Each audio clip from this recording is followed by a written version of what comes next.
Bueno, ahorita aquí tenemos nuevamente un reencuentro. Como ustedes verán, Fraters, mi nombre es Alfredo Alvisuri Zabaleta, tengo 29 años, soy economista y miembro de la Unidad Democrática de Centro. En esta ocasión estamos reencontrándonos una vez más para poder realizar el curso de la Unidad Democrática de Centro, que lo que parte siempre de nosotros es la formación y la instrucción política, porque un político, para que sea de carrera, tiene que formarse.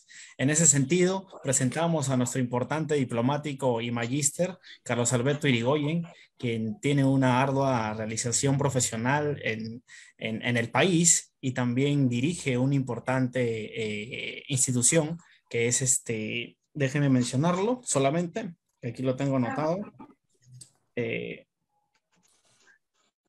la Fundación Ricardo Palma, que queda en Miraflores, y todo obviamente en la ciudad de Lima, Perú. Eh, Nuestro frate tiene una suerte de capacidad intelectual importante que ha ido desarrollando a lo largo de sus estudios académicos y que también la suele compartir con sus alumnos, ya que es un docente interesante. Aquí en el grupo es nuestro secretario nacional de Relaciones Internacionales en Unidad Democrática de Centro. Y en este caso, precisamente, es que vamos a dar inicio al curso de Relaciones Internacionales, Situación Actual y Proyecciones. Le doy el pase a nuestro frate Carlos Alberto Irigoyen y a dar inicio. Gracias. Muchas gracias, Alfredito Alvisuri, tan amable, tan cordial, tan fraternal, como siempre.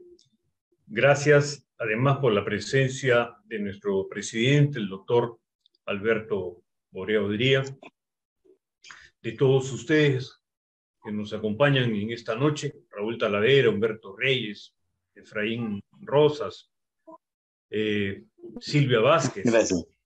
Muchas gracias por estar aquí y además, general Víctor Gandolfo y general Miyashiro. No puedo dejar de mencionar a mi hermana, porque ella está en San Francisco, en Estados Unidos, y aunque hayan 2 horas de diferencia, ella podría estar haciendo otras cosas ahora y está aquí acompañándonos. Muchas gracias. Así como la doctora Angelina Sorrentino. Gracias por estar aquí. Voy a intentar compartir pantalla. Ya. A ver. ¿Tú? Presentación con diapositivas desde el principio.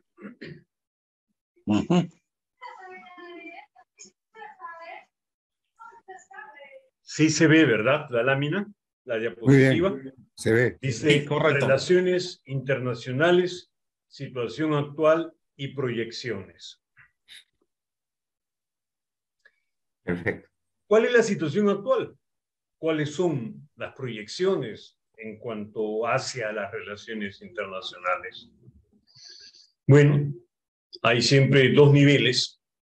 Uno que se refiere a la teoría y a la práctica, y otro que tiene que ver con la actualidad y con la historia. Imposible no tener referencias históricas.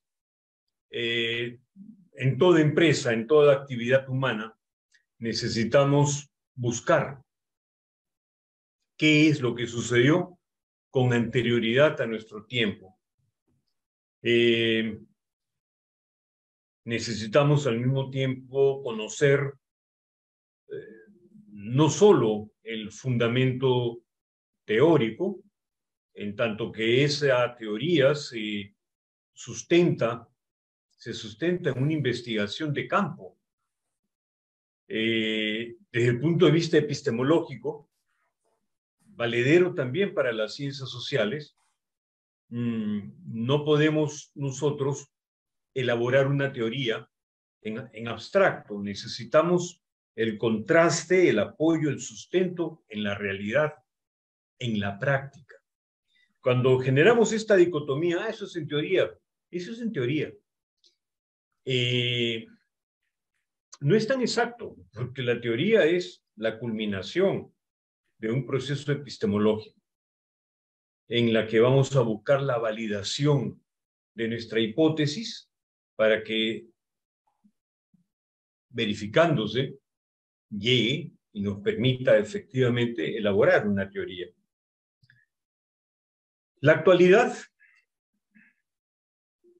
Con la actualidad sucede lo mismo. Hemos entrado a una sala cinematográfica donde están proyectando una obra, pero que lleva varios, en el caso nuestro, lleva 50 siglos de proyección. El Perú no empieza el 15 de julio de 1821, la fecha en que se firma el Acta de la Independencia, tampoco el 28 cuando se proclama, ni el 29 cuando se juramenta, ni el 30 de julio cuando se celebra. El Perú no empieza tampoco en Junín ni tampoco en Ayacucho. El Perú está empezando hoy, aquí, en este momento, con nosotros mismos, todos los días. Nace el Perú con nosotros.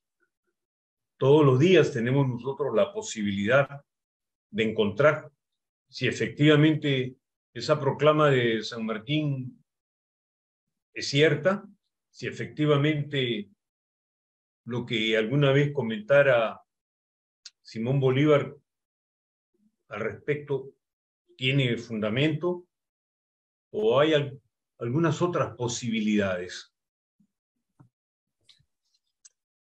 El origen de las relaciones internacionales es el primer punto que abordaremos. Y sí, veremos que hoy sigue tan vigente como hace 5.000 años. ¿Y por qué? Porque el origen de las relaciones internacionales es el mismo que el de las relaciones interpersonales. Somos seres humanos, somos una especie gregaria, necesitamos entonces el concurso de nuestros congéneres. Nadie puede vivir aislado, ni mucho menos desarrollarse de una manera autárquica. Y en este siglo XXI que nos toca vivir, lo podemos advertir con mucha mayor fuerza e intensidad que lo advertido en siglos pasados por estudiosos y observadores y analistas. Veremos algo respecto al Estado, orígenes, modernidad, actualidad, inevitable el abordaje de la geopolítica y de la historia. Y hay una pregunta allí al costado, dice, ¿cuál será su futuro? ¿Cuál es el futuro del Estado? ¿Tiene futuro? El Estado como lo conocemos hoy, como lo vemos hoy, el Estado que viene desde el siglo XVII, en Europa, un planteamiento muy adecuado para esa época, en ese lugar, en esa latitud, pero hoy para el planeta, 500 años más tarde, ¿será igual? ¿Mantendrá su vigencia? El tercer punto, básico, el poder. Y el poder, porque ya hemos escuchado tantas cosas al respecto, incluyendo frases más o menos socorridas, constantes. Fuera del poder todo es ilusión. Lo único que importa es el poder. Pero ¿qué es realmente el poder? ¿Y por qué este distingo entre poder político, económico, poder militar, poder blando, poder duro? El prestigio, la cultura, las esferas de influencia, poder moral. Y luego intentaremos algo en cuanto a los organismos internacionales y las organizaciones no gubernamentales, las ONGs, que son los nuevos actores de las relaciones internacionales. Los actores natos de las relaciones internacionales han sido los estados y seguramente seguirán siéndolo por un buen tiempo. Tendrán que ajustarse, adaptarse a los cambios que advertimos en el planeta, pero son los actores. A los estados vamos a ver que en este desarrollo se le sumaron organismos internacionales que veremos igualmente más que internacionales, son intergubernamentales, puesto que son representaciones de los gobiernos de los países que se congregan, se reúnen en estos organismos para debatir, estudiar, proponer, acordar, negociar.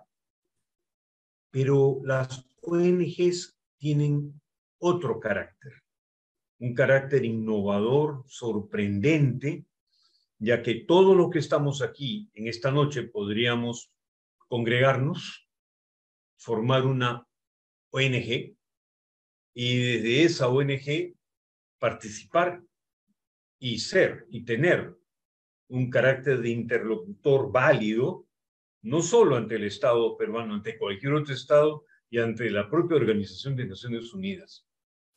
Las ONGs significan, pues, un empoderamiento del individuo frente a los estados que tradicionalmente, eran los únicos que participaban en esta dinámica.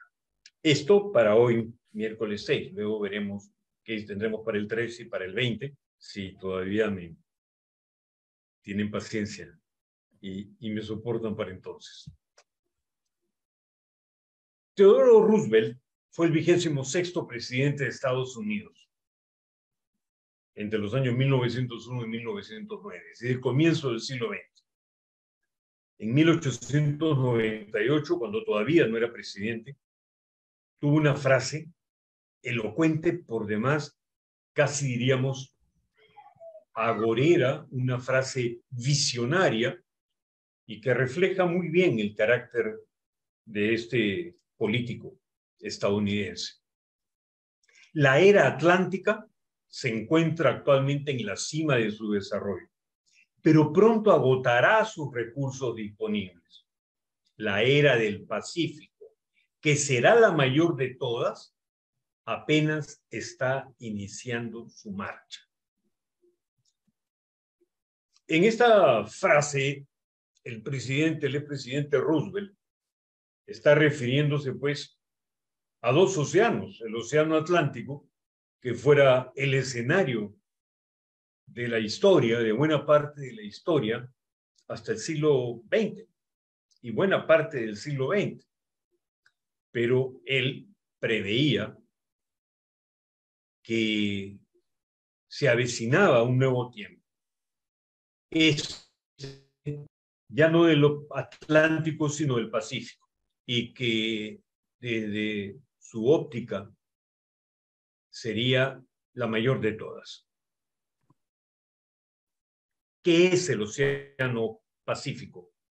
¿O qué es el océano global? Podemos advertir en esta lámina, en esta diapositiva, que tenemos 5 océanos en el planeta, pero el mayor, el más grande, es el Océano Pacífico. El Atlántico es el que lo sigue, luego el Índico, y 2 pequeños como son el Antártico y finalmente el Ártico en el Polo Norte. El Océano Pacífico representa una buena porción de la superficie de nuestro planeta, más 25.000 islas, más 42 países, 11 de las 15 mayores economías del mundo, y podemos ahí advertir China, Estados Unidos, India,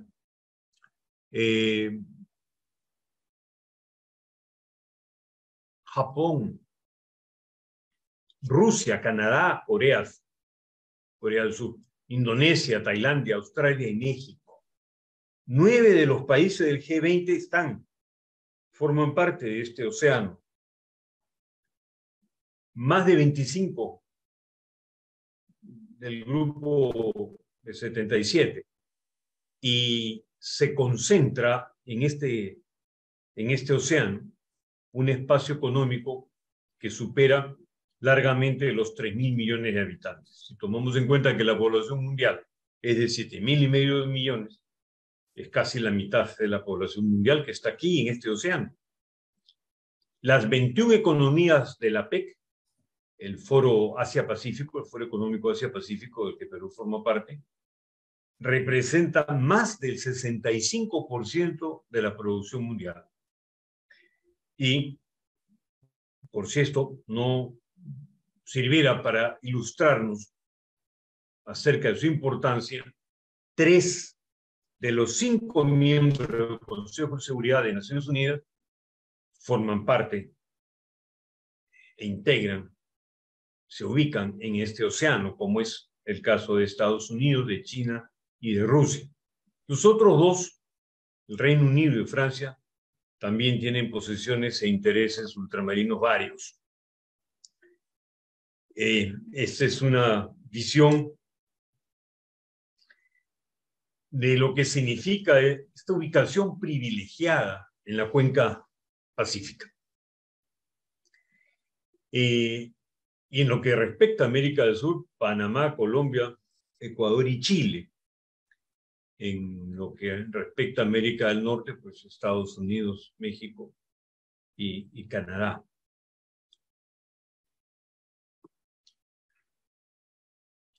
Si tuviéramos que llevar adelante una breve visión del espectro político sudamericano, vamos nosotros a encontrar en esta parte del mundo, en Sudamérica, una confluencia de intereses.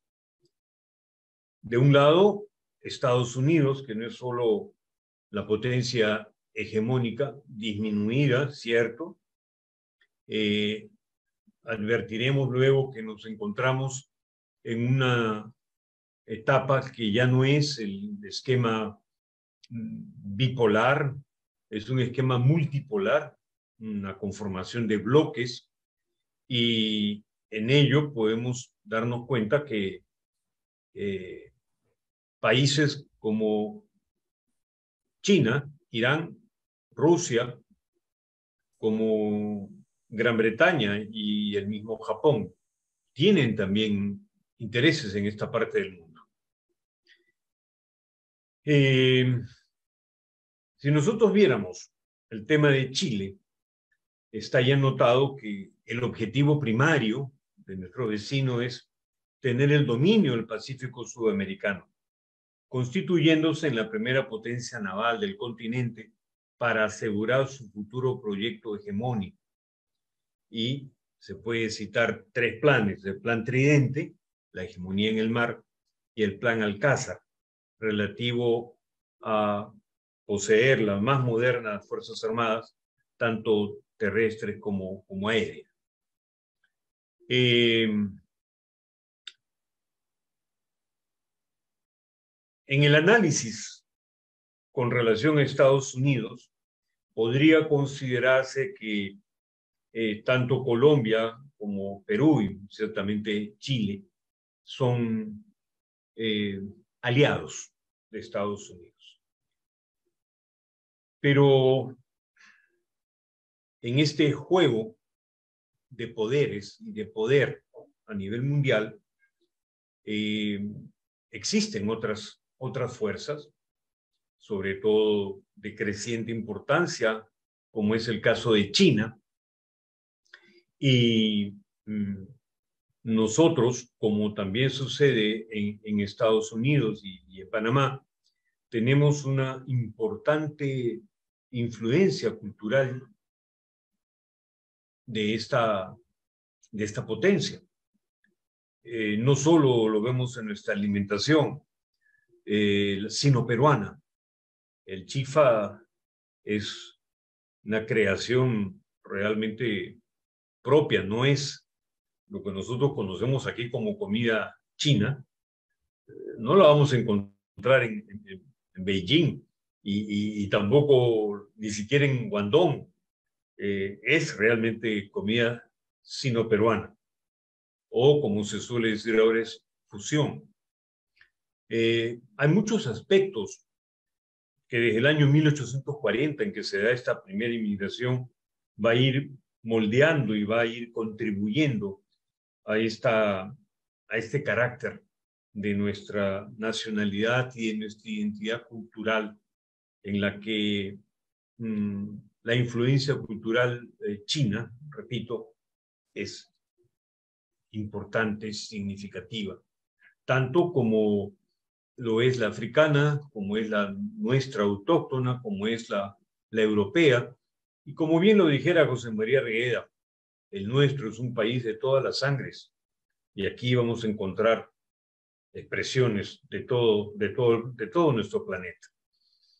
En el momento en que se planteaba este análisis, allí aparece la figura, el nombre de Chávez. Tendríamos que colocar en la actualidad la persona de Nicolás Maduro, pero el panorama en el caso de Venezuela, o las circunstancias de la propia dinámica internacional, está cambiando. Y otro tanto en el caso de Ecuador. Bolivia no está en la misma situación en la que se encontraba durante el gobierno de Evo Morales, ni tampoco en la situación política que podemos nosotros advertir en nuestros días. Argentina, Paraguay, Uruguay, en fin, Brasil, con una posibilidad de retorno del presidente Lula, viene abriendo un nuevo signo de interrogación respecto a cómo van a darse esta dinámica. Sí, no hay duda, inmediatamente decir, abajo está aclarado que se trata de Egipto, de Luxor y del templo de Karnak, un lugar obligado para el turismo si fuéramos a Egipto. Pero Egipto no solo tiene un valor desde el punto de vista turístico, desde el punto de vista de la historia, de la cultura, sino de la historia de las relaciones internacionales. En esta pared se encuentra la versión egipcia del Tratado de Kadesh, suscrito alrededor del año 1259. Es el mismo texto que podemos encontrar en el Museo Arqueológico de Estambul, solo que es, en este caso, es la versión hitita. En el caso de Karnak es la versión egipcia. Pero una copia de este tratado adorna pues las paredes de la sede de la Organización de Naciones Unidas en Nueva York. Y lo hace porque es un testimonio elocuente, dice, del valor de la paz para el futuro del planeta y de la especie humana. Las relaciones internacionales, como podemos observar nosotros, son pues tan antiguas como el propio ser humano, tan antigua como la necesidad de ese ser humano de organizarse y de organizarse jurídicamente y de estructurar un orden y de convenir en pautas y en formas que luego van a significar no solo el derecho internacional público o el derecho diplomático o el derecho consular como ramas especializadas. Vamos a encontrar que esta necesidad de los seres humanos de interactuar y de relacionarnos unos con otros requiere de un orden, de una forma, de una praxis en estas relaciones internacionales. El texto que está allí recogido tiene la característica de una indefinición en el tiempo. Es decir, desde la eternidad y para la eternidad, y es el momento en que fue suscrito, era un tratado que se estimaba que sería eterno. Bueno, el Egipto de los faraones desapareció, los hititas también desaparecieron, pero el documento queda y nos muestra cómo los seres humanos de hace 5.000 años tenían fronteras y fronteras de facto, y cómo este documento va a representar un compromiso para las dos partes. El rey del país de Egipto dice no debe atacar jamás al país hitita para apoderarse de una parte de él. Y Hattusili, el rey del país hitita, no deberá hacer lo mismo con respecto a Egipto para apoderarse de una parte de aquel otro país. Hay un acuerdo para la ayuda y la reciprocidad en la ayuda. Si un enemigo extranjero marchara contra el país hitita y el rey de este país enviara este mensaje, ven en mi ayuda contra él, Ramsés, el gran rey de Egipto, tiene que hacerlo, enviar sus tropas y sus carros. Y a la inversa, si un extranjero hiciera lo propio contra Egipto, bastará que Ramsés solicite la ayuda a Hattusil. En términos de hermano, ven en mi ayuda contra él y se obligará a esa cooperación. Interesante que este texto también incluye un acuerdo de extradición, es decir, no hay nada nuevo bajo el sol. Si nosotros pensamos que la extradición es algo moderno, no. Tampoco es moderno que los extraditables se pierdan, que los extraditables se fuguen, que los extraditables no sean habidos para su extradición. No, eso tampoco es moderno. Hace 5.000 años que ya se consideraba que si alguien huía de ese país para ir al otro, entonces podía hacerlo llevar al solo requerimiento del gobernante de aquel otro país. Termina el texto con invocaciones a los dioses de ambas partes, de maldiciones para quien quebrante el acuerdo, así como bendiciones y buenos deseos para todos mientras éste se mantenga en vigor. Era otra época, cierto, pero con todo y la vigencia, el peso de esa ley divina y de esa protección de los dioses, todavía era posible que los acuerdos se quebrantaran. ¿Cuáles son los elementos del Estado? Tradicionalmente vamos nosotros a ubicar al territorio, al pueblo, vamos a encontrar una soberanía, el poder y un reconocimiento internacional. Por supuesto que este es un desarrollo que se ha dado en el tiempo. Originalmente, en derecho constitucional nos van a presentar solamente 3 elementos. Pero podemos nosotros observar que ese modelo del Estado-nación europeo tiene pues una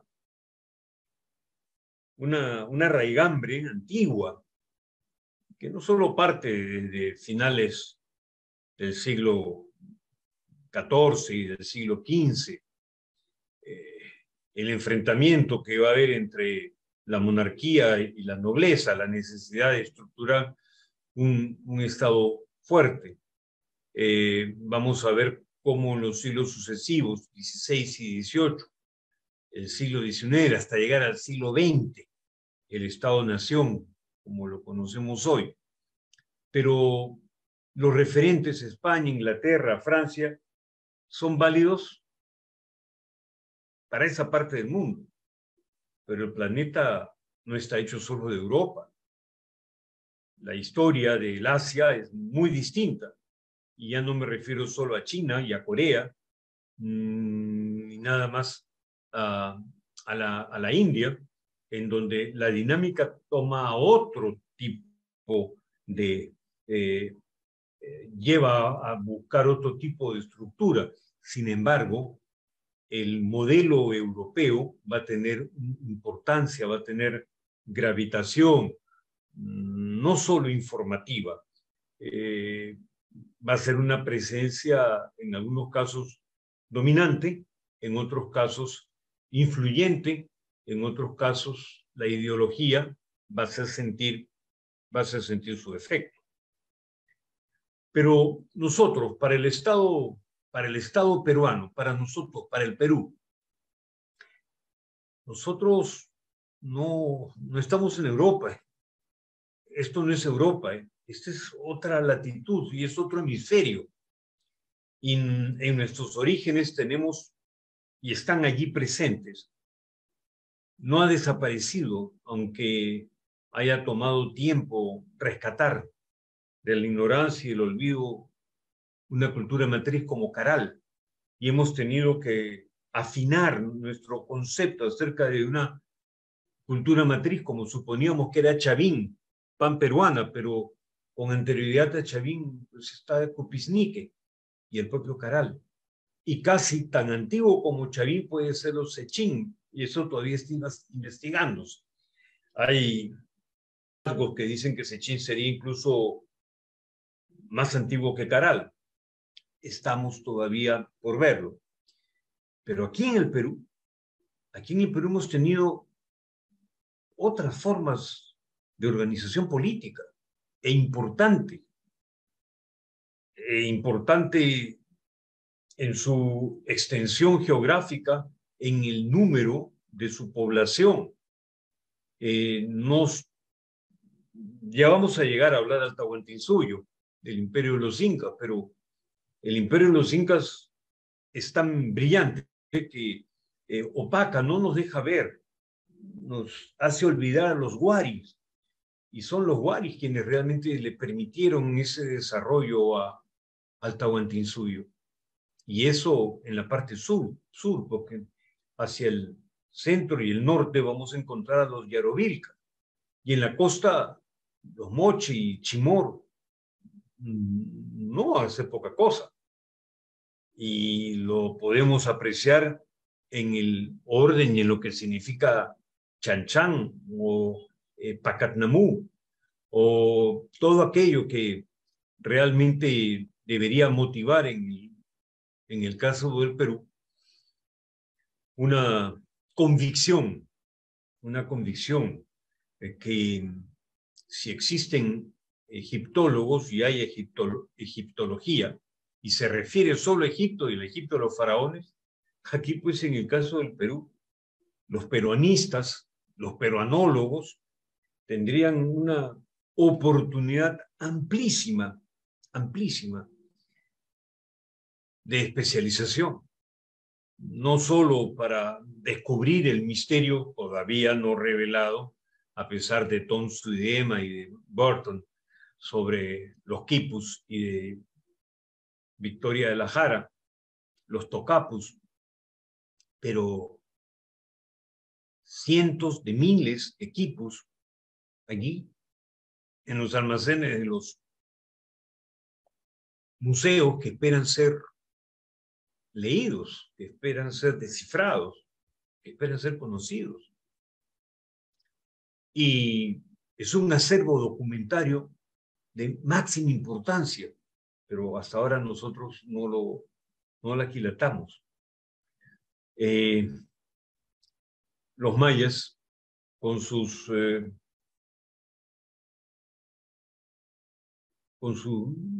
glifos, con su grafía, han dejado y han permitido un conocimiento del que un imperio o un estado como el incaico, que se va a desarrollar en poco más de 3 millones de kilómetros cuadrados, con 14 a 20 millones de habitantes, en los que todos van a ver satisfechas sus necesidades, en las que este estado es eficiente, debería realmente motivar más, no solo la admiración, sino el estudio. Pero si ese estado incaico es sorprendente y es admirable, la corona española en el siglo XVI a nivel mundial es realmente era la potencia dominante en ese tiempo. Y nosotros vamos a pasar de un imperio local, extenso, tanto que en Europa no se imaginaron que esa era la extensión del virreinato del Perú, virreinato de Nueva Castilla, y en consecuencia hubo que irlo reorganizando para que el control por parte del soberano pudiera ser mayor, más efectivo. No fue así. Y vamos a ver nosotros luego cómo nuestro proceso de independencia es un proceso complejo, es un proceso disruptivo y que hasta Junín y Ayacucho vamos a encontrar momentos distintos. No es solo la corriente libertadora del norte y Bolívar y la del sur con el protector San Martín. Es mucho más complejo que eso. Y vamos a ver cómo a lo largo de ese siglo XIX esa independencia del Perú va a encontrar momentos críticos por las propias relaciones internacionales y vamos a internarnos en el siglo XX, en fin, con expectativas. Vamos a llegar a este siglo XXI con esperanzas y también con frustraciones y sobre todo con una gran preocupación. ¿Será que la historia se repite? La palabra poder es una de las más empleadas en diferentes ámbitos de la sociedad. Se utiliza con diferentes significados. En cuanto a verbo y como sustantivo. Poder es verbo, pero poder también es sustantivo. Y de allí vamos a encontrar otros dos conceptos, otros dos términos que derivan de este potere en latín. La potencia, el potencial. La expresión pote est puede ser o es posible, nos va a conducir a este verbo, poder, es decir, ser capaz de algo. Pero, en principio, ya como sustantivo, poder es la capacidad de algo, de alguien, para hacer posible alguna otra cosa. John French y Bertrand Raven son dos psicólogos sociales, sí, de mediados del siglo XX. Alguien dirá, bueno, pero ¿por qué no buscó una referencia más reciente? Bueno, Michel Foucault no me gusta. En todo caso, sí, podría igual, nadie puede negar el valor de Max Weber. Y para el propósito que me interesa, es decir, la ilustración y el comentario, quienes estamos aquí, salvo algunas excepciones, no somos pues especialistas en el tema de las relaciones internacionales. Y sí, profesionalmente me incluyo y me veo en ello por el espacio de 36 años. Entonces, sí, hablar de un poder coercitivo y entender que hay un poder de recompensa y un poder legítimo, que hay un poder de referencia, una influencia, hay un poder experto, esa autoridad que se basa en un conocimiento acumulado. Hay también un poder informativo.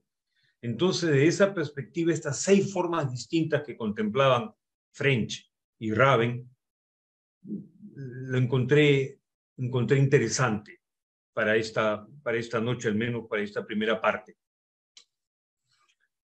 Expresado en términos ligeros o fáciles, el poder político es el poder que el pueblo va a delegar en el Estado para que en su nombre, en su representación, tome las decisiones más difíciles respecto a la conducción de la sociedad. No vamos a hablar, en este caso, hay que mencionar, por supuesto, el contrato social de Jean-Jacques Rousseau, lo que significa además el espíritu de las leyes, diría Montesquieu, la ponderación, la división de esos poderes, de donde encontramos 3 formas, 3 manifestaciones independientes de acuerdo con la tradición republicana. El poder ejecutivo, al que llamamos gobierno, que es elegido en las democracias por voto popular, administrado por un jefe de Estado, presidente o primer ministro, pero en ocasiones puede ser un rey, un soberano, un gabinete de ministros, gobernadores y alcaldes que lo acompañen, se va a ocupar de la conducción política del Estado, tomará las decisiones respecto a cómo distribuir los recursos y hacia dónde dirigir la sociedad y cómo interactuar con otros estados similares al nuestro. El poder legislativo, el Parlamento o la Asamblea Legislativa, en la que tienen representación los partidos políticos de una nación en diferentes proporciones, de acuerdo a la votación popular que los eligió, deben ocuparse del debate político respecto a las leyes, a la administración de presupuestos, a la aprobación de poderes especiales para el Ejecutivo, solo para mencionar algunas de sus funciones. Es un organismo de control, y un organismo de control que limita al Ejecutivo mediante estas leyes, y puede estar compuesto por una o dos cámaras de debate, diputados, senadores. Y el Poder Judicial, el encargado de la interpretación de las leyes en el marco de normas de la Constitución Nacional, ejercer sanciones, reparaciones para garantizar la justicia, la paz social en la comunidad, lo que damos hoy en llamar el Estado de Derecho. Hay una estructura jerárquica de tribunales, a la cabeza de la cual se encuentra generalmente un Tribunal Supremo. Nosotros tenemos incluso una instancia que no es exactamente que esté por encima de la Corte Suprema, pero el Tribunal Constitucional, a efectos de la Constitución, tiene esa capacidad. Los miembros de este poder no son electos, no son elegidos por sufragio, sino los designan los otros dos poderes en consenso. Y llegamos al poder militar, quizá la forma más visible de lo que entendemos por poder, o como se advierte o se suele reconocer este poder duro, esta fortaleza, esta potencia de las Fuerzas Armadas de un país, tanto el ejército, la marina, la armada como la aviación, y nos llevan a plantear algunas interrogantes desde un punto de vista estrictamente bélico. ¿Quién ganaría un conflicto armado? Hipotéticamente, ¿a quién le tocaría perder? Desde los albores de la historia, las naciones han dependido de sus ejércitos para defender sus recursos, para mantener sus fronteras. Aún hoy, las potencias militares ocupan un lugar de importancia dentro del orden mundial y logran imponer ciertos términos a las naciones más débiles. Es el caso, por ejemplo, en estos momentos de conflicto de Rusia con Ucrania. Sin embargo, quienes pensaban que Rusia se iba a pasear en Ucrania, ya vemos que han transcurrido 4 meses, esto no ocurre, pero no ocurre porque hay el concurso de todos los países que integran la OTAN para respaldar esta situación de enfrentamiento con Rusia. Y se le suman a la OTAN 2 países que, si bien están en Europa, no formaban parte de la organización militar, de esta alianza defensiva, como son Suecia y Finlandia. Y si en algún momento Turquía objetó el ingreso de Suecia y Finlandia por razones de orden interno y también de su propia política internacional, vemos que al final concedió y permitió el ingreso de Suecia y Finlandia a la OTAN, habiendo obtenido lo que le interesaba a partir de ese rechazo. Una potencia militar es una nación cuyas fuerzas armadas son poderosas, modernas, están bien entrenadas, actualizadas y desde una consideración, decimos aquí, cual y cuantitativa, el énfasis se halla en la capacidad humana sin detrimento de la tecnología. Importantísimo la tecnología, no cabe duda, pero tanto más importante es el elemento humano, la capacidad humana, que es la que utiliza ese elemento bélico. Marshall McLuhan es una de las figuras más relevantes en el siglo XX. Y lo es por varias razones. Es el primero que va a decir el medio es el mensaje, y aquí nosotros parafraseándolo decimos el medio todavía es el mensaje, porque aquello fue hecho en el siglo XX y ya estamos ahora en el siglo XXI. Tenemos otros elementos tecnológicos, sin duda alguna. Basta con ver nuestros smartphones y las tablets y todo lo que nos ofrece la tecnología. Pero en ese siglo XX fue el primero en hablar de una aldea global, del concepto de globalización, de globalidad y de una aldea global. Y entender la importancia de la imprenta, la importancia del documento impreso. Va a hablar entonces de la galaxia Gutenberg. Definirá el concepto de medios fríos y calientes, con mayor y menor información, mayor y menor participación, interacción con los destinatarios de esa información. Lo cierto es que ahora ya no estamos en un tiempo de la galaxia Gutenberg, la imprenta, sino la galaxia Marconi, es decir, la electricidad. Y va a ser McLuhan quien va a concebir la historia a partir de la agricultura, la primera etapa, la mecánica, la electricidad y ahora la tecnología. Por lo tanto, nuestra aldea hoy ya no es solo una aldea global, es realmente una aldea cósmica. El pensamiento de McLuhan sigue siendo tan vigente que en la Universidad de Toronto, en Canadá, se trata pues de un nativo canadiense, que hay un programa que todavía está en pleno desarrollo y es el estudio sobre la influencia del uso de tecnología moderna en las sociedades.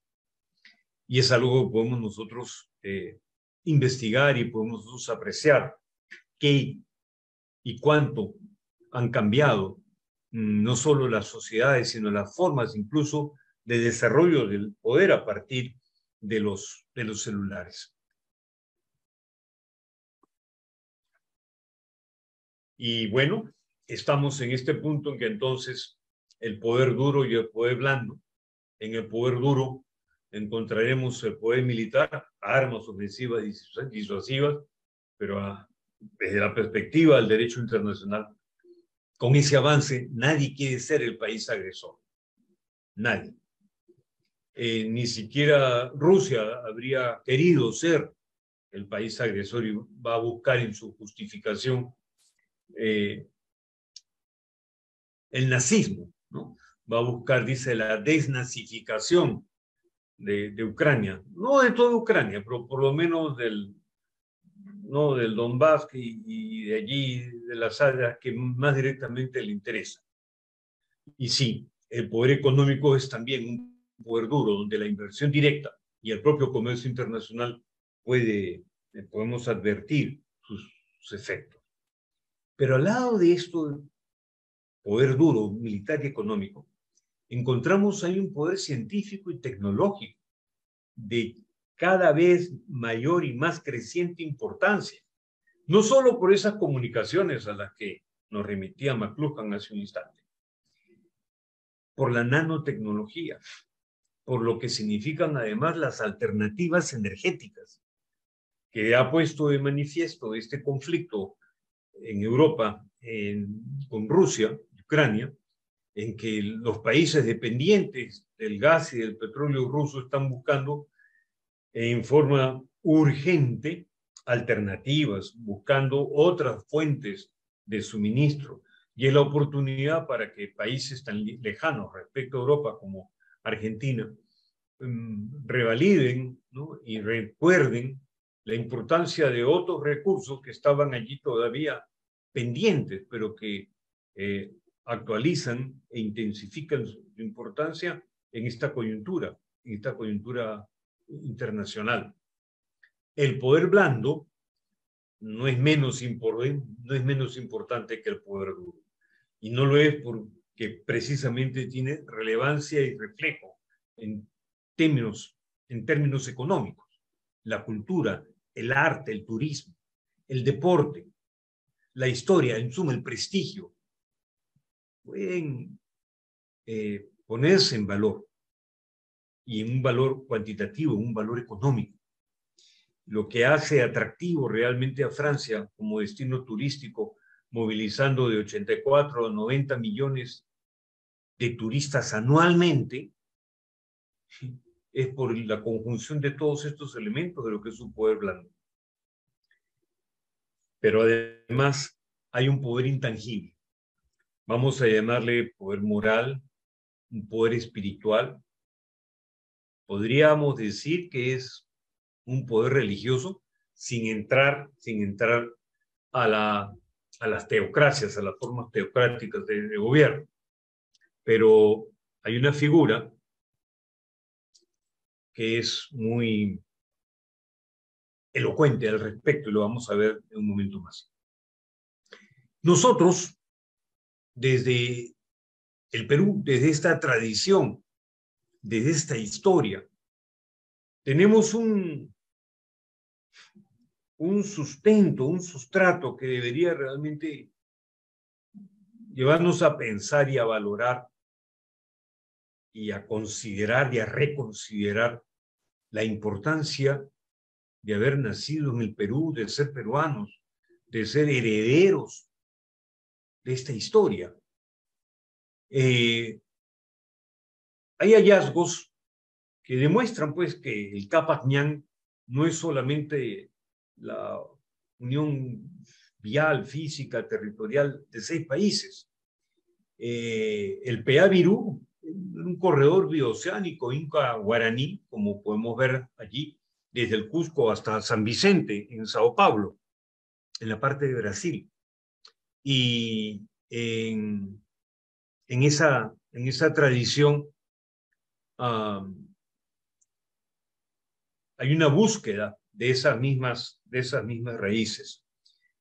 ¿Por qué no nos hemos enterado? Bueno, hay intereses políticos divergentes. Es posible que haya sido ocultado, que haya sido desconocido, pero el Capac Ñan y este PA Virú nos están hablando a todas luces de una visión y de una realidad que existió en el pasado, que está pendiente en el presente y que yo no tengo la menor duda que se reactualizará en el futuro. Y sí, esta es la figura a la que yo me refiero como poder espiritual o poder moral. Mahatma Gandhi no tenía ejército, Mahatma Gandhi nunca tuvo un cargo político, no ocupó ningún sitial en la administración pública de la India y es el responsable de la independencia de lo que hoy es la democracia más numerosa en el planeta, 1.300 millones de personas. Y la manera en que logró enfrentarse con una superpotencia, la colonialista, imperialista como Gran Bretaña, y hacerlo no solo en la India, haberlo hecho además en Sudáfrica, es del todo admirable y como praxis política, personajes como Martin Luther King en este mismo siglo XX nos ha demostrado su eficacia. De manera que estos temas del poder blando no se piensen que no tienen una aplicación práctica. Sí, la Liga de las Naciones, la League of Nations o la Société des Nations es el antecedente, y esta es la bandera que usaron, de algo que aparece en la Carta de las Naciones Unidas que firmamos. Nosotros, los pueblos de las Naciones Unidas, resueltos a preservar a las generaciones venideras del flagelo de la guerra, que 2 veces durante nuestra vida ha infligido a la humanidad sufrimientos indecibles, a reafirmar la fe en los derechos fundamentales del hombre, en la dignidad y el valor de la persona humana, en la igualdad de derechos de hombres y mujeres y de las naciones grandes y pequeñas, a crear condiciones bajo las cuales puedan mantenerse la justicia y el respeto a las obligaciones emanadas de los tratados y de otras fuentes del derecho internacional, a promover el progreso social y a elevar el nivel de vida dentro de un concepto más amplio de la libertad y con tales finalidades, a practicar la tolerancia y a convivir en paz como buenos vecinos, a unir nuestras fuerzas para el mantenimiento de la paz y la seguridad internacionales, a asegurar mediante la aceptación de principios y la adopción de métodos pacíficos que no se usará la Fuerza Armada sino en servicio del interés común y a emplear un mecanismo internacional para promover el progreso económico y social de todos los pueblos. Hemos decidido unir nuestros esfuerzos para realizar tales designios. Por lo tanto, nuestros respectivos gobiernos, por medio de representantes reunidos en la ciudad de San Francisco, que han exhibido sus plenos poderes, encontrados en buena y debida forma, han convenido en la presente Carta de las Naciones Unidas y por este acto establecen una organización internacional que se denominará las Naciones Unidas. Esto no es solo pues, una cuestión declarativa, es operativo y está muy lejos de convertirse o de ser como se a veces puede encontrar uno en las redes, decir, ah, no, son una banda, son una mafia internacional, son una banda de ladrones. No, pues por favor, lo más probable es que el crimen organizado sea quien esté detrás de ese tipo de noticias que de vez en cuando vemos circular en las redes.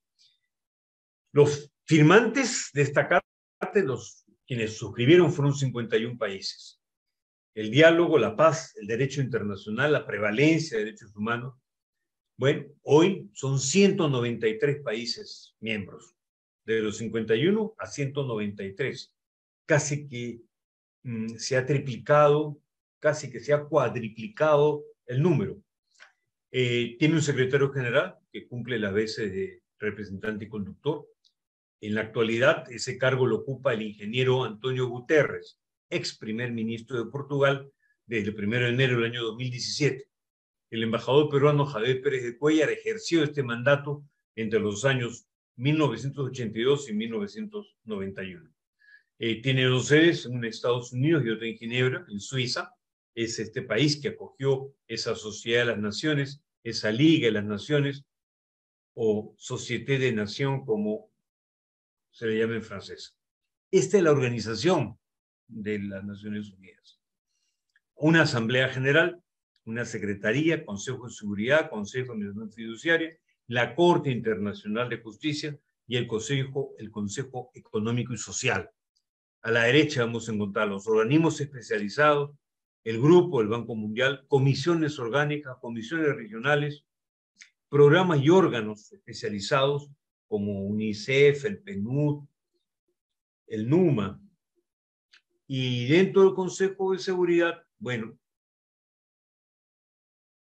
vamos nosotros a darnos cuenta que efectivamente es el órgano de gobierno, pero al final las decisiones siempre tienen que pasar por la Asamblea General.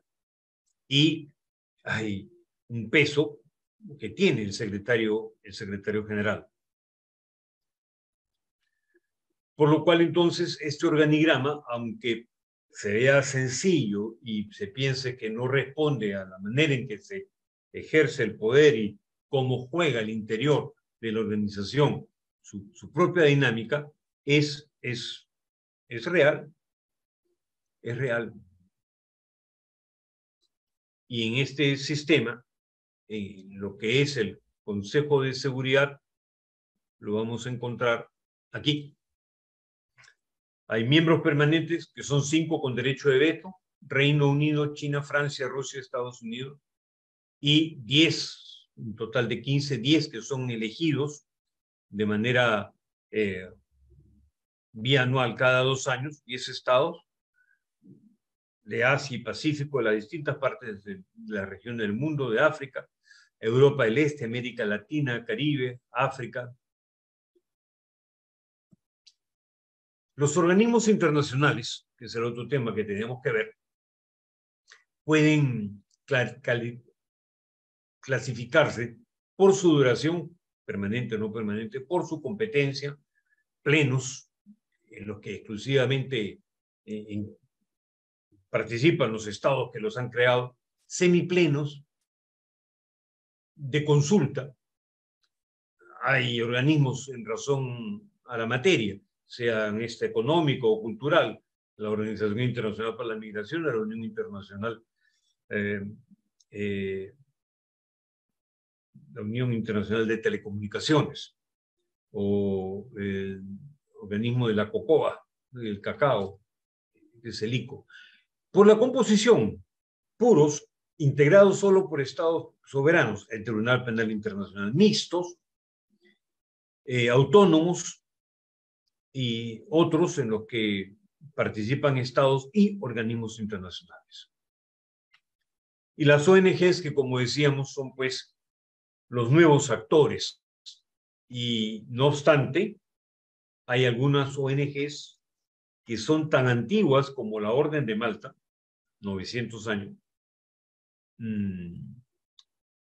y otros que nunca los hayamos visto o considerado como ONG, pero ese es su origen, como es la Cruz Roja. Y el personaje que va a depender, de quien va a depender su existencia, su fundación, Henry Dunant,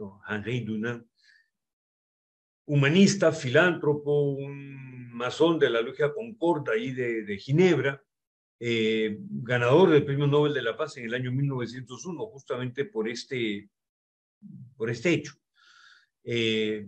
Los Scouts son una ONG, no es un organismo gubernamental, los Rotarios tampoco. Por eso son organizaciones no gubernamentales. Y recientemente se ha admitido, dentro de este esquema de la Cruz Roja en Ginebra, que intervengan pues israelíes y también Palestina, la Media Luna Roja y la Magen David Adom. Se han incorporado al mismo tiempo un nuevo emblema para evitar cualquier connotación, este cristal rojo, este rombo que vemos allí, al interior del cual puede ir la cruz, puede ir la estrella, la Magen David o la Media Luna creciente. Esto lo vamos a ver con mayor amplitud en la siguiente semana, porque ahora se habla de objetivos de desarrollo sostenible, que inicialmente eran los objetivos del milenio, pero llegó el milenio y se vio que lo que se buscaba no se alcanzó. Entonces, ¿qué hacemos? Lo reajustamos. ¿Y cómo lo vamos a reajustar en términos de ese desarrollo sostenible? Con fe en el Perú. Muchas gracias. Lo más importante de esta noche viene ahora. Son sus preguntas, son la motivación a lo que se ha presentado, cómo va a ser ese estado del futuro, qué podemos esperar nosotros aquí, en el caso del Perú, qué podemos esperar en el caso de América Latina. ¿Cómo vamos a ver nuestro compromiso frente a la PEC? ¿Qué significan realmente las relaciones internacionales?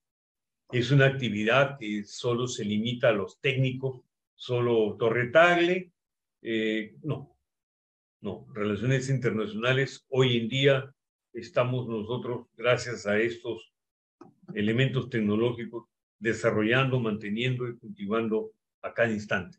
Y cada uno de nosotros es realmente un embajador, es realmente un representante del país, es realmente un promotor de los intereses de la economía y de la defensa de los valores y de la promoción de estos elementos de nuestra identidad, no solo cultural, nacional, sino latinoamericana. Tienen ustedes la palabra y Alfredito, empieza ahora tu trabajo. Frate, muy buenas noches, excelente exposición. De hecho, el público ha estado bastante atento aquí a sus comentarios. Ya ahorita Angelina Sorrentino acaba de levantar la mano. También aquí veo en las redes sociales que Silvia Rodríguez Pastor nos hace una pregunta también interesante y con eso comenzamos, ¿no? Yo tal vez te dejaría una de las mías, que me quedo con la imagen que posicionaste en la que aparece el mundo y hablas justamente de los océanos. Entonces yo recuerdo mucho la importancia de la Alianza del Pacífico. Quisiera saber, usted que está en la diplomacia, cuál es el rol o la incidencia actual de la Alianza del Pacífico. Hasta donde yo recuerdo bastante, bueno, por lo menos en ese tiempo estaba más de estudiante y lo llevaba aún más.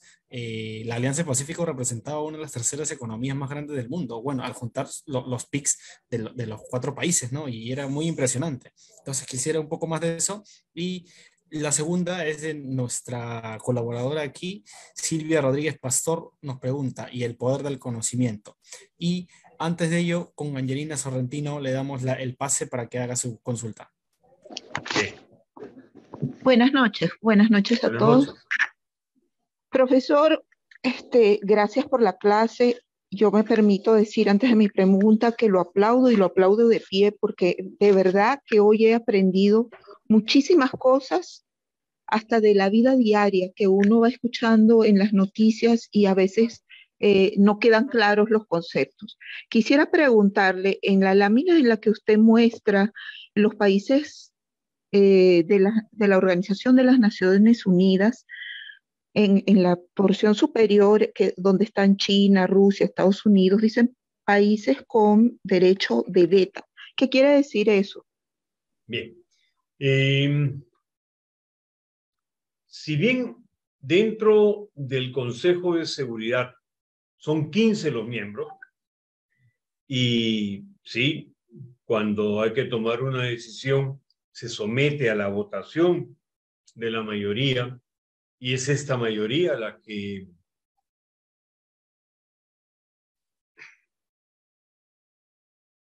tiene ese poder de decisión. Estos 5 países con el derecho al veto, que son Francia, el Reino Unido, China, Rusia y Estados Unidos, tienen un derecho mayor. No solo tienen el derecho de apoyar o de no hacerlo, sino tienen el derecho a vetar, es decir, que el tema que se está viendo no se vea, ya no sea objeto de debate. Es un tema que se discute varias veces en el sentido de, ¿realmente es justo?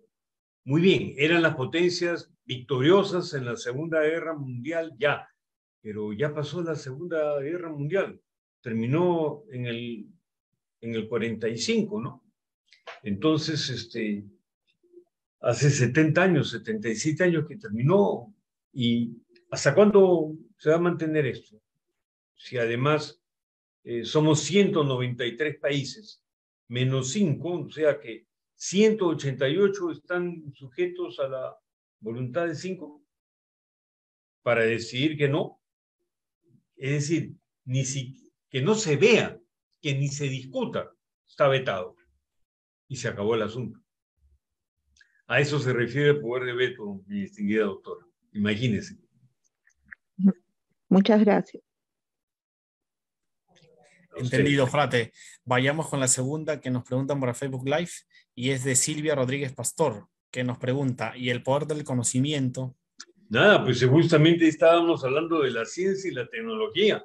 Cuando decimos ciencia, por ciencia hay que entender el conocimiento, y el conocimiento en su forma más exigente, ¿no?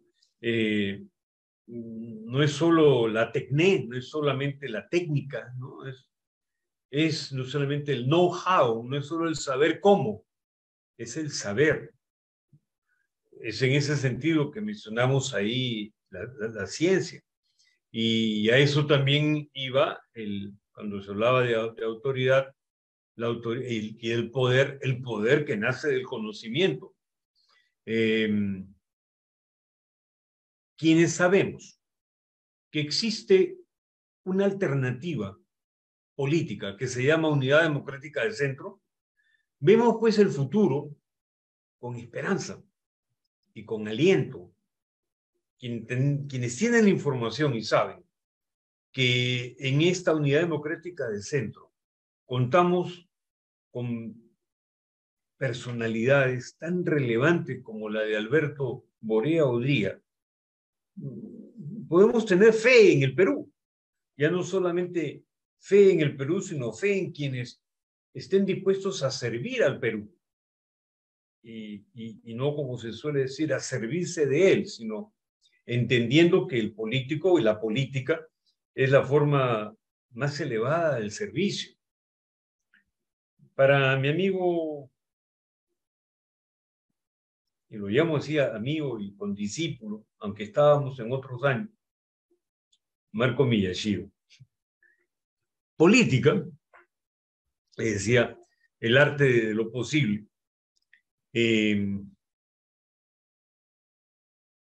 Ese es el título de la obra de Platón que ha sido traducido como La República. Pero la República es un término latino, pero Platón no escribió en latín, escribió en griego. Ese es el término sobre el cual vamos a trabajar. El gobierno. Y el gobierno es el gobierno de todo aquello que se hace posible. Mediante el conocimiento todo es posible. El conocimiento de lo que nos falta, el conocimiento de lo que tenemos, el conocimiento de lo que quisiéramos tener y que no tenemos y que realmente nos falta.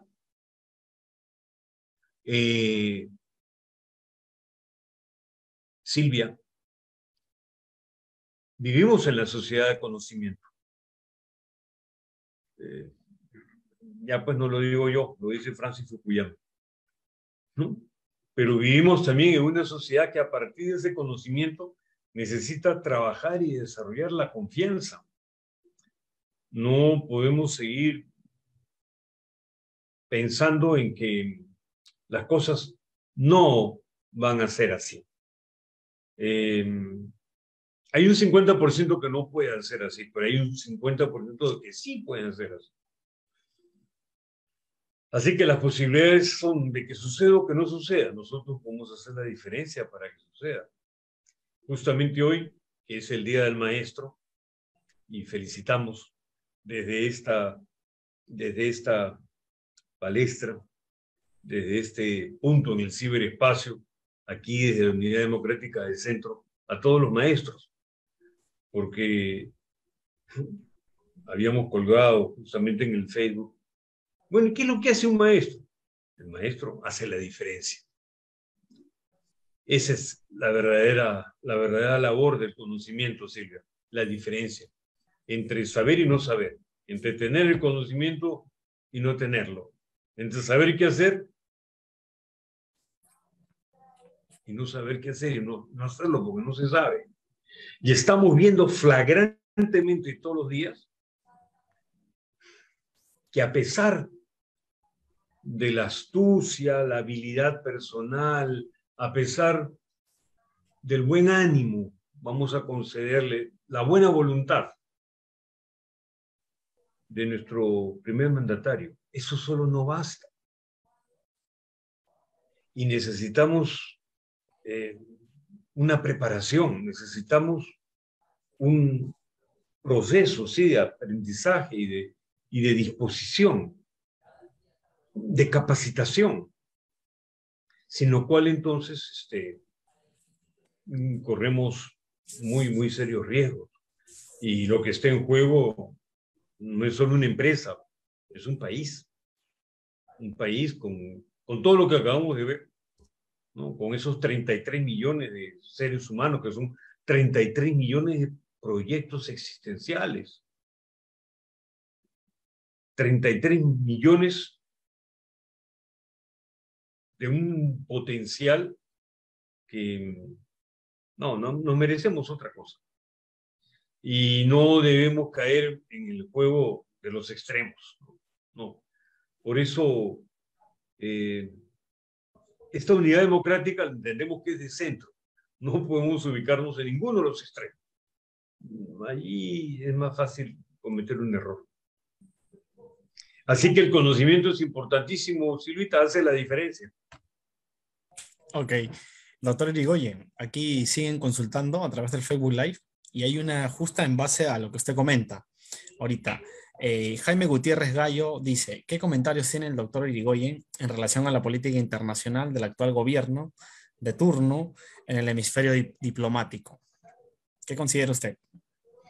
Básicamente lo que ya mencionó, pero un poquito más. Claro. El amigo Gallo, ¿no? Una cosa sí le puedo Jaime asegurar. Gallo. Jaime, le puedo asegurar una cosa. Hacer mucho con mucho es fácil. Lo difícil es hacer mucho con poquito. ¿Ya? Ahí está mi respuesta. ¿Sí? Entendemos. Créame que en Cancillería se hace lo máximo posible con lo poco que tenemos. Y lo poco que tenemos en ocasiones es poquísimo. Y créanme que hacemos muchísimo. Manuel Gracias. González Márquez, también en el Facebook Live, nos pregunta otra vez, ¿podríamos decir que la guerra mundial recién está empezando? ¿Qué pasará con las economías de la región y los organismos internacionales en América Latina? Ya. Y culminamos con el pase al general Marco Miyashiro. Bien. No sin antes mencionar, Renzo, por favor, en un error en los controles, hay personas que quieren reingresar. Por favor, Renzo, atento. Gracias. Adelante, doctor. Gracias.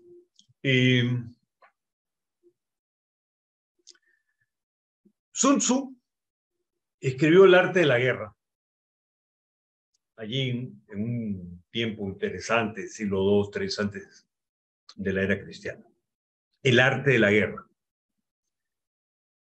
Y sí, los romanos decían, pues, civis pacem para bellum, si quieres la paz, prepárate para la guerra. Pero lo hemos comentado varias otras veces, ¿no? También tenemos que prepararnos para la paz si queremos la paz. Civis pacem para pacem. O lo que señala Gandhi. No hay un camino para la paz. La paz es el camino. Entonces, definir la guerra hoy en el siglo XXI no es la guerra de los días de Sun Tzu. Tampoco estamos viendo la guerra del siglo XX. Ahora, bueno, los expertos, y esa es otra aproximación, podemos tener un abordaje desde la polemología, polemos, la guerra, el conflicto, o desde la irenología, la paz, Irene, ¿no? La diosa griega de la paz. Entonces, vemos las cosas desde el lado de lo que debería ser o desde el lado de cómo son. ¿Qué dice Kelsen? Sí, el deber ser. Pero, ¿qué nos dicen las leyes? Las leyes nos dicen cómo son o generalmente cómo es que no son las cosas. Cómo es que se cumple o cómo es que no se cumple. Pero está escrito, pero no se cumple. Entonces, un conflicto de baja intensidad, hoy en día, las comunicaciones, la globalización, las comunicaciones, repito, que son tan fluidas, en estos momentos podemos ver en tiempo real qué es lo que está sucediendo. Y la aerofotografía, la fotografía satelital, no da lugar a que se invente y se diga, no, eso está fraguado. Esos muertos no son muertos. Es un escenario que han montado. Se ve la fotografía y no hay lugar a que se pueda mentir tan fácilmente. Se necesita mayor inteligencia, ¿no? Los ardides tienen que ser más elaborados. Se necesitan muchos más elementos. Pensaría que el conflicto es permanente, Jaime. No es tanto un tema de una guerra mundial, a la manera en como era o como lo vimos en la Segunda Guerra Mundial. Ahora son otras formas de conflicto. Pero el efecto, las repercusiones de ese conflicto no son menores y pueden agravarse y pueden extenderse y pueden alcanzar y tener una resonancia todavía mucho mayor. En la Segunda Guerra Mundial, un literato escribió lo siguiente, y fue el título de su novela. Si por ahí lo alcanzan y lo leen.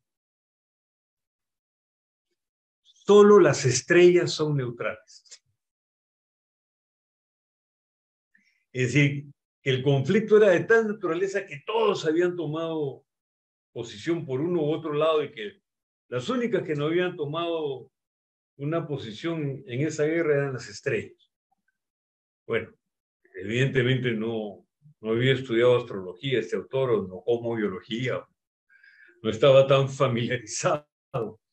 Las estrellas pueden no ser tan neutrales, también pueden inclinar hacia uno u otro sentido. Así dicen, que unos nacen con estrella y otros nacen estrellados. Pero así como la paz no es pues la paz de la Arcadia, ¿no? No es la paz bucólica, las ovejitas, no, eso no es la paz. La paz es dinámica, es activa, es un estado en el que todos participamos de una manera efectiva, ¿no? Entonces no es pues la paz de la inactividad, ¿no? Si alguien piensa que eso es guerra, no. O sea, guerra contra el ocio, guerra contra la pobreza, guerra contra la ignorancia, guerra contra la injusticia, guerra contra la iniquidad. Bueno, esa guerra nos va a obligar a mantenernos activos y es una guerra planetaria, ¿no? Como vamos a ver en la próxima semana en este tema, justamente los objetivos del milenio y el desarrollo sostenible, cómo es que se ha ido expandiendo, ampliando la visión, el campo de conciencia de los seres humanos, ¿no? Sospecho que ya debemos terminar, ¿no? Así me van a decir, entonces, me quedaré acá, pues yo quería seguir conversando con ustedes, pero no importa. Al contrario, estamos muy gustosos de escucharlo siempre a usted, doctor. Y creo que finalizando, ¿no? Ya solo para mencionar, creo, agradecer a todos los asistentes y nuestro frater Jesús Aguilar comenta que su exposición ha sido excelente y menciona que para lograr el poder blando es necesario el poder duro, es un cuestionamiento y le damos el pase, ¿no? Al general Marco Miyashiro para que culmine con su pregunta. Muchas gracias por la oportunidad. Felicitaciones, mi monitor, aunque hace 54 años y por un año nada más nos hemos conocido, pero nos reencontramos en la residencia. Y ahora usted, todo un diplomático de carrera, muchas gracias por vuestra enseñanza. Antes de comenzar esta cátedra que usted nos ha dado, yo comentaba de que como he incursionado en la política, una de las cosas que aprendí en la política es desconfiar de lo que dicen los políticos, porque normalmente se miente. Y esto viene a colación con la pregunta que le quiero hacer. Cuando se produce la Segunda Guerra Mundial, termina la Segunda Guerra Mundial, existe una amenaza de que el comunismo se expanda por todo el mundo. Y en Suiza surge un movimiento social, quizás combinado con lo religioso en sus inicios, que se llamó el rearme moral. Y este movimiento, el rearme moral, que era de imbuir de valores a la persona, tuve la ocasión cuando era muy pequeño, 7, 8 años, de ver un espectáculo del rearme moral traído al Perú por los japoneses, porque quizás por la influencia americana, el plan Marshall y toda esta situación, también se aplicó el rearme moral, aparte de Suiza, en Japón, en donde se hizo sentir a cada ciudadano japonés de la posguerra que la mejor forma de ser un patriota japonés era hacer algo por el desarrollo de Japón. Pero, hablando en Europa, esto permitió que haya una barrera moral, lo que usted llama el poder intangible, ¿no? Para enfrentar estas amenazas de utilizar, por ejemplo, las estrategias de manipulación mediática, ¿no? Para que por la prensa metan cosas en la cabeza y tanto lo repiten que se convierten en verdades, ¿no? Especialmente la distracción para no darse cuenta de lo que está pasando. Claro. Y cuando decía que los políticos no hay que confiar mucho en lo que dicen, tenemos un claro ejemplo de esto. ¿Cómo se llamaba la Alemania comunista? La República Democrática Alemana. Democrática. Entonces, esa palabra democrática que está en nuestra constitución del año 93 y se ha repetido de otras anteriores, ¿no? Tiene una denotación, una connotación según quien lo interprete. Porque cuando nosotros decimos el pueblo, y ahora es una de las palabras más mentadas en este gobierno nombrado por el Jurado Nacional de Elecciones, ¿no? En el sentido del pueblo. ¿Y cómo se llama China? La comunista. La República Popular China. Entonces, vuelvo a insistir de que estos términos varían según quien lo interprete, ¿no? Pero cuando me preguntan ¿qué podemos hacer para mejorar la seguridad ciudadana? Fíjese, un problema ya local, todo, ¿no? Y vuelvo a tomar el mismo tema. Necesitamos que el pueblo, que la población del Perú, el ciudadano peruano, la familia peruana, tenga un rearme moral. Vuelva a armarse moralmente. Porque uno de los malos ejemplos, y comento al gobierno actual principalmente, que tiene su antecedente en Sagasti y también, ¿cómo le decían al lagarto? A Vizcarra. El bebito Fiu Fiu. Es que la palabra ya no tiene valor. Yo he sido formado por una de las ONG que usted menciona, que es el Movimiento Escavo. Y ahí, el primer artículo dice, el Scout cifra su honor en ser digno de confianza. Y no hay mayor confianza que la palabra tenga un verdadero peso. El segundo artículo dice, el Scout es leal. Y fíjese cómo da vuelta la vida. Ingreso a la Policía de Investigaciones porque no usaba uniforme como en el colegio militar. Y cuando soy cadete y oficial de la Policía de Investigaciones, su lema era honor y lealtad. Pero palabras que se han olvidado, ¿no? Para que nuestro frate que menciona, una de las herencias del rearme moral es la Asociación de Alcohólicos Anónimos. De ahí se han derivado otros grupos como el YMCA Inca. O también un movimiento que lo disfruté en la década del 80, Viva la Gente, ¿no? Bueno, quería un comentario sobre esta situación de cómo el poder intangible que usted nos ha mencionado dentro del poder blando también, que forma parte de ello, ¿no? Puede influir en cambiar a la persona para que nuestro país sea un Perú mejor. Porque estas situaciones que he vivido y he conocido ha hecho que me aleje de grupos políticos. He pertenecido a Fuerza Popular porque estoy vivo gracias a la decisión, aunque todos lo critiquen, pero yo sí le agradezco haber tomado la decisión de ordenar el rescate de Chavín de Huanta. Pero también me he alejado de otros grupos políticos porque la palabra está perdiendo valor. Y yo creo que ahí cifra su honor. Gracias, mi monitor. Disculpa, No, por favor.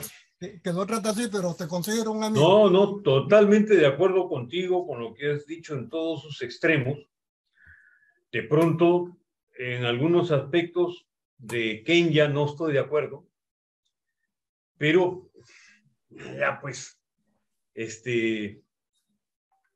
soy vegetariano y entonces me encanta la palta, pero no me voy a comer la pepa de la palta, ¿no? Aunque se pueda utilizar y sea muy buena, sí, ya sé, pero la palta viene con pepa, pues la voy a hacer a un lado, voy a hacer a un lado la pepa de Te hago la un palta. comentario de la palta. La mejor palta es la que se abona con el excremento de vaca.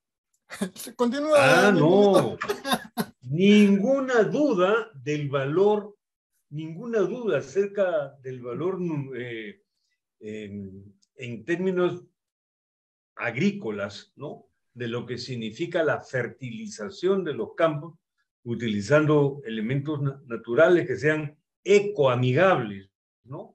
Que no sean justamente productos químicos sintéticos que lejos de ayudar y contribuir a al bienestar del medio para nosotros y con quienes compartimos esto que es la vida, lo perjudica.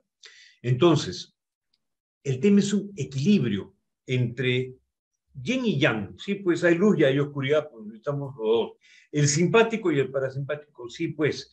Glóbulos rojos, sí, pero glóbulos blancos también. Si se supera el número de glóbulos blancos, estamos en problemas de salud serio. Se llama leucemia. Hay superabundancia de glóbulos blancos. Todo en exceso resulta siendo perjudicial. Entonces necesitamos procurar un equilibrio. Entonces, solo palabras sin contenido no va. Solo buscar el contenido sin las palabras tampoco va. Somos seres humanos en los que el texto está escrito, ¿no? El texto dice, dijo Dios. Entonces, lo que estamos señalando con eso es el poder de la palabra. Y es importante la palabra y por eso es que una república puede ser popular, pero no solo es popular porque tenga el pueblo, sino porque es popular a nivel del mundo. ¿Y cómo no va a ser popular si esto está hecho en China y esto está hecho en China y aquí también dice Made in China y esto también dice Made in China? Caray, ¿cómo no va a ser popular? Y encima, la comida china es riquísima, pues una vuelta que es popular. Y vamos a encontrar elementos accesibles y sí, pues van a hacerse populares. Y es tan popular que coreanos, japoneses, tailandeses, malayos, indonesios, a todos le dicen chinitos. Y no son chinitos, pues.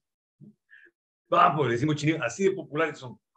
Entonces, la palabra tiene un sentido, pero depende de nosotros el honrar la palabra y que la palabra tenga valor, que recupere el valor que nuestros abuelos le dieron a su palabra. Mi abuelo no firmaba algo, he dado mi palabra.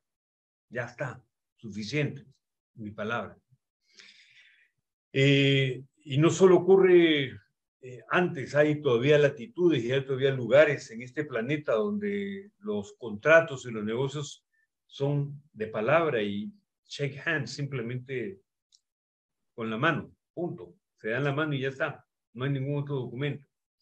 Pero son culturas, son usos, son costumbres que van fortaleciéndose y que podemos definitivamente recuperar. Es recuperable. No tengo la menor duda. Y por eso estoy acá en Unidad Democrática del Centro.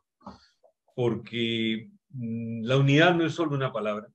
Porque la democracia no es la democracia a la manera de los griegos.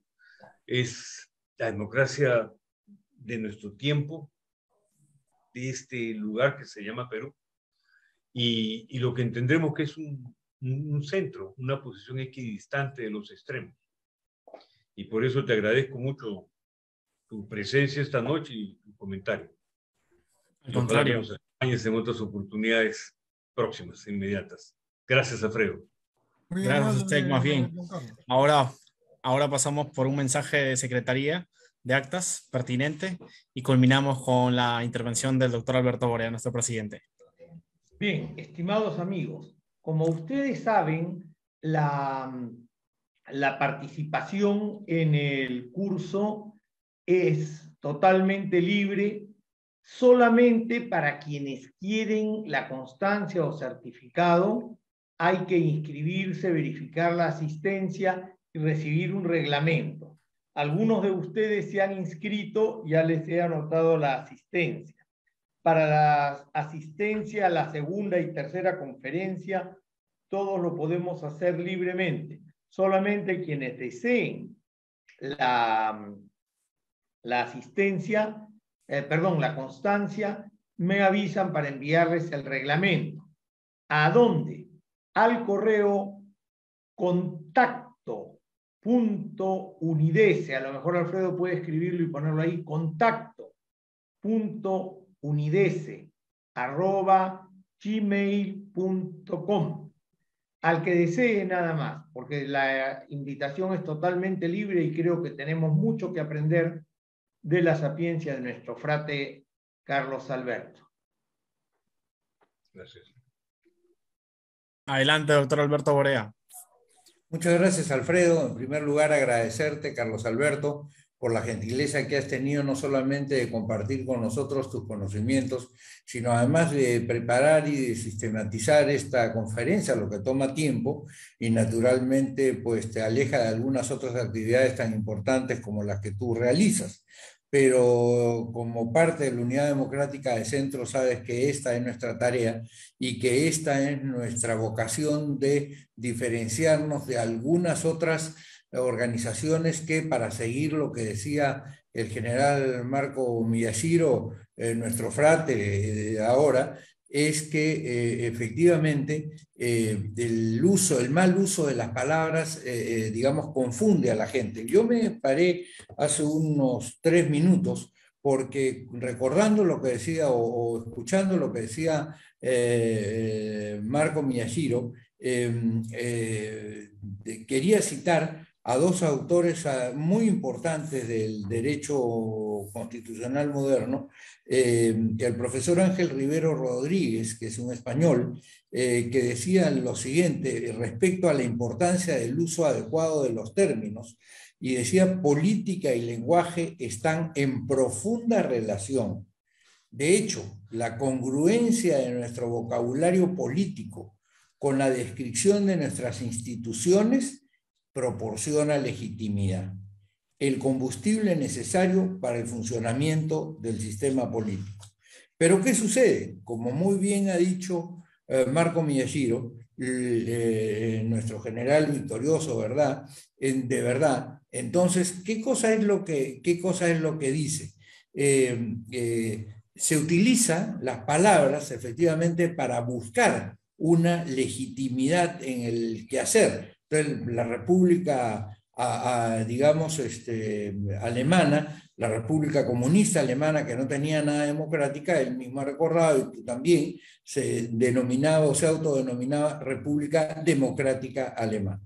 Hoy día hay una cantidad de partidos que usan el término democrático, especialmente Chávez o Maduro hablan de la democracia popular, y como ustedes también han señalado, el término de pueblo, que es apropiado por quienes efectivamente, en vez de tratar de elevarlo, digamos, lo agreden prácticamente a diario con sus actos y con sus obras. Y por eso es que Giovanni Sartori, que es otro de los grandes pensadores del derecho político, en su libro de la teoría de la democracia, estoy leyendo su cita, dice: la guerra de las palabras afecta a sus propiedades emocionales. La regla básica, precisamente en esa política a la que aludía el general Miyashiro, es conquistar las palabras buenas y descargar las malas en el campo enemigo. Fíjense ustedes qué interesante. Es apropiarse de las palabras buenas y descargar las malas palabras en el campo enemigo. Nos guste o no nos guste, y a mí no me gusta, dice Sartori, la guerra de las palabras es una realidad. Y si nos negamos a afrontarla, lo que en realidad hacemos es permitir que la gane el guerrero de las palabras, el manipulador de los términos. Y eso es lo que ha pasado mucho con el pensamiento comunista, en donde se han apropiado de términos que no les son propios porque las esencias no les corresponden, porque no hay esa correspondencia a la que refería el profesor Rivero entre el concepto que supuestamente está envuelto y, digamos, la envoltura. Es decir, es como si ustedes vendieran veneno en un papel de caramelo. No es un dulce lo que vamos a encontrar, sino la muerte. Entonces, eso es lo que pasa con cuando se usan los impostores, usan los términos democracia o el término pueblo.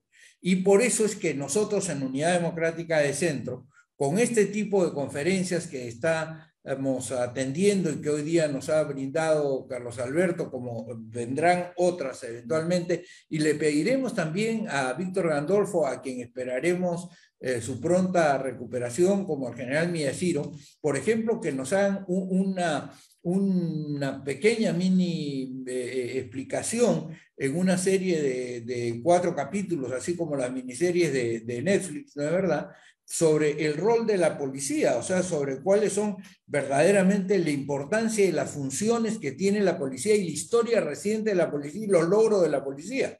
¿Por qué? Porque a la policía se le ha vilipendiado en los últimos años, y si bien es cierto, hace años ha cruzado por malos momentos, digamos, no todos han sido malos momentos, hay muchos que han sido buenos momentos, momentos gloriosos para el país, y entonces hay que empezar a recuperar las instituciones. Pero este tipo de conferencias es lo que nosotros aspiramos en la Unidad Democrática de Centro, a que efectivamente se consoliden y nos diferencien, pues, de estos que se llaman partidos, pero que no tienen ninguna consistencia de partidos, que en realidad estafan a la gente, porque le dicen ven a participar del proceso de poder, pero no le dan ningún elemento para que eventualmente puedan participar con éxito en un sistema democrático de poder.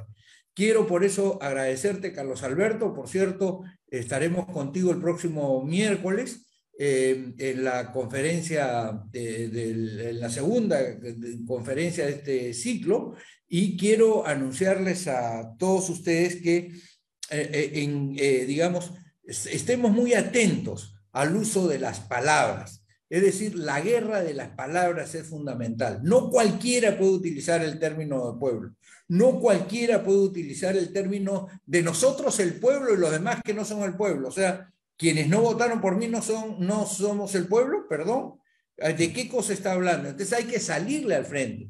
Y un político tiene que actuar con coraje y salir al frente. Y ustedes que escuchan y los jóvenes que atienden tienen que tener la personalidad para cuadrar a la gente cuando empieza a hablar sin verdadero sustento. ¿Pueblo? ¿De qué pueblo me hablas? ¿Democracia? ¿De qué democracia me hablas? O sea, la democracia de que mató 60 millones de personas que no estaban de acuerdo con lo que decía Mao Zedong, por ejemplo, esa es la democracia.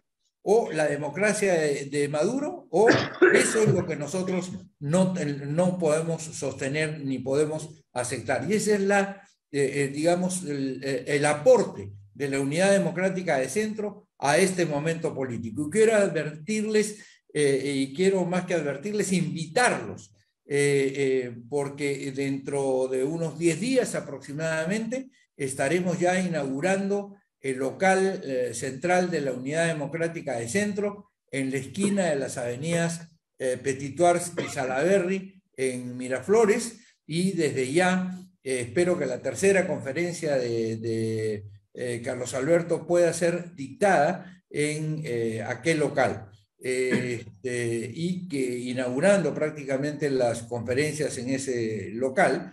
Y, por cierto, ahí tendremos la posibilidad de reunirnos personalmente, y donde la dirigencia de la Unidad Democrática de Centro estará permanentemente para no solamente estrecharnos la mano y conocernos, sino para tratar de hacer que el partido crezca de una manera explosiva en el sentido numérico, pero reflexiva desde el punto de vista cualitativo. Y eso lo hacemos con este tipo de conferencias y con todo tipo de lecturas. Muchas gracias a todos por habernos acompañado, en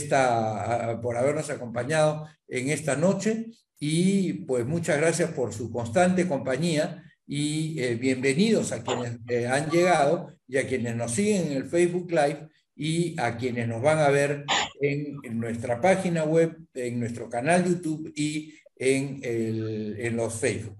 Muchas gracias, que Dios nos bendiga a todos y siempre con fe en el Perú. Muchas gracias, Alberto. Muchas gracias. En el Perú. Muchas gracias. Buenas noches. Muchas gracias. Buenas noches. Alberto. Gracias. Gracias. Chao, chao. Gracias a todos.